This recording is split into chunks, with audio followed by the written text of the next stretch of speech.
तुम एक होगे, मैं उनके साथ कभी भी नहीं हो सकता।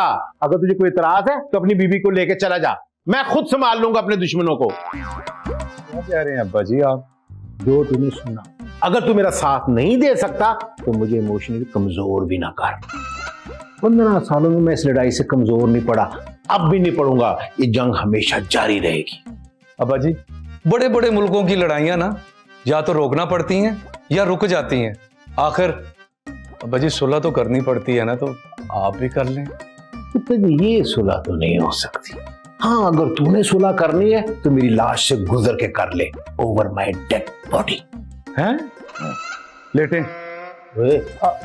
कुछ नहीं अब्बा जी, मजाक कर रहा था। मैं सीरियस हूं, तू जाकर सो जा। ठीक है अब्बा जी, जैसे आपकी मर्जी।